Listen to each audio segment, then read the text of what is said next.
and welcome to the School Board Report. I'm Kelsey McCallum, and joining me today is School Board President John Landers. Welcome.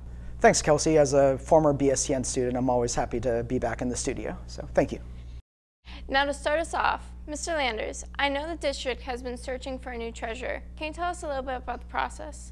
Sure. One of the core duties of a school board is to really hire the superintendent and the treasurer of the district. They're really the individuals, that run the district on a day-to-day basis. So we're very lucky to have Mr. Saxton, and we are currently searching for a treasurer. I think we're looking for someone that has experience. We're a good-sized school district with a good-sized budget. Having someone that's been able to be a treasurer in a school district before is important to us. We want someone that can work well with us as a board, but also well with our leadership team, with people like Mr. Saxton, Mr. Cardillo, and Mr. Fonderland, as well as our principals, because we're only as good as our leadership team is.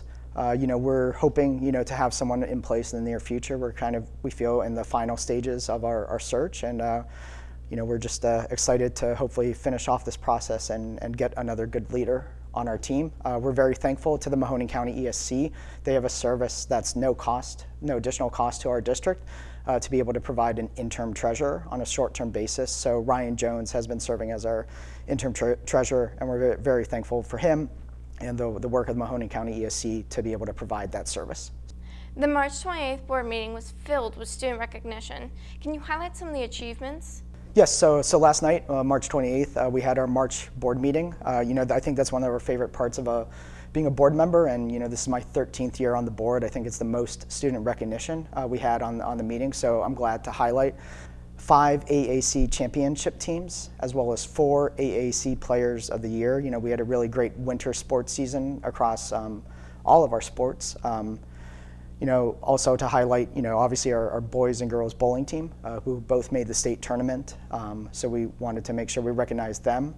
We also had some individual qualifiers for state, including Madison Murphy and RJ Keating, Madison for swimming and RJ for diving. In wrestling, we also had 2 individuals qualify to state, Sean O'Hara, who came in 6th in the state and will leave Boardman High School with multiple records in wrestling.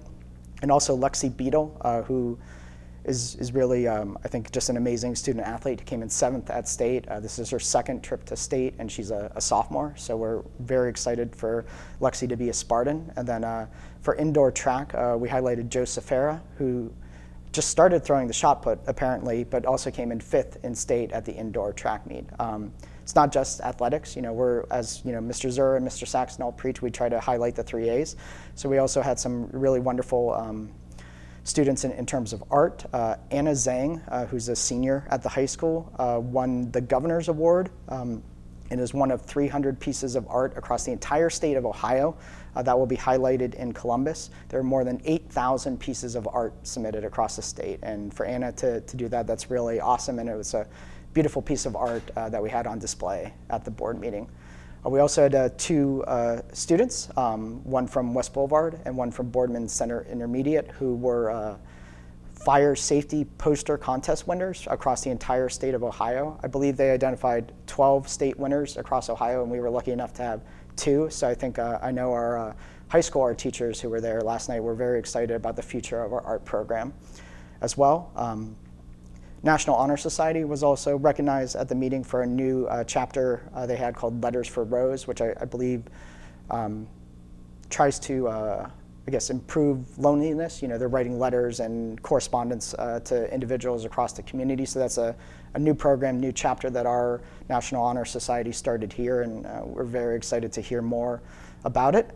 And lastly, our Quiz Bowl team had a good year. As a Quiz Bowl person when I went through high school, so I'm always glad to see the Quiz Bowl team. We had a strong JV team, which with an 11-1 record, and our varsity team, captained by senior Brandon Butler, was runner-up in the league in a very competitive field. Since the last time you were in our studio, the board has approved a modified calendar for next year. What changed? Right, so we made some minor tweaks. I think we're always listening to feedback, and we're glad to have the feedback of our staff and our community. So we made some minor tweaks. I think one the students will be happy about is that we extended Christmas break by an extra day and included our traditional President's Day long weekend.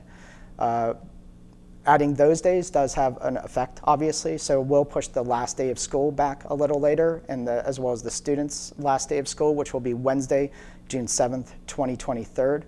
The first day of school is still August 29th, and commencement will, I believe, stay on Sunday, June 4th. I think just the important thing to remember, this is really for the 2022-2023 school year. Nothing is changing for the remainder of this school year.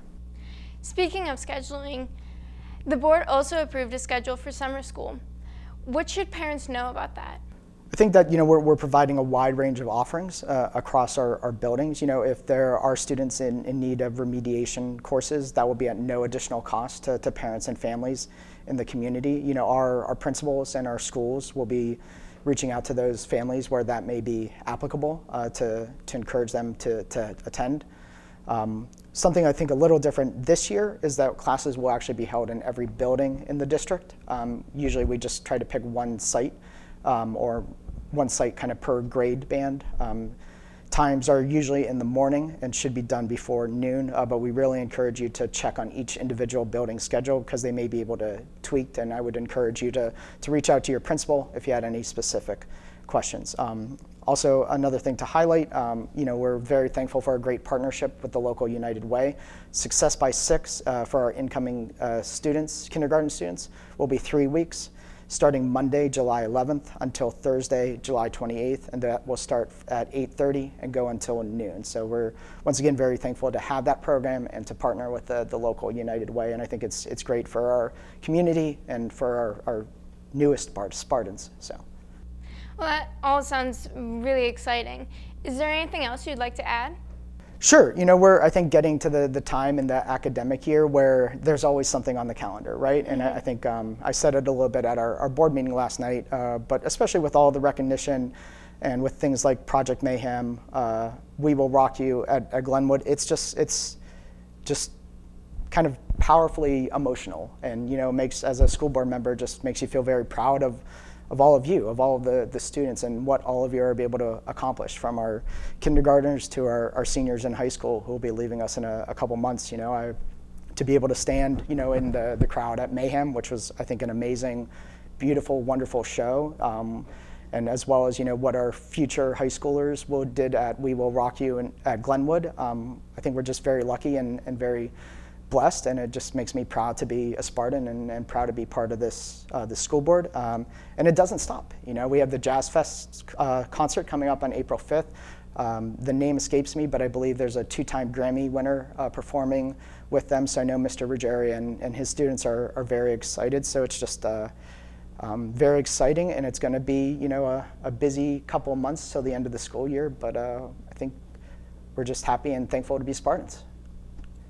Well, thank you for joining me today, Mr. Landers.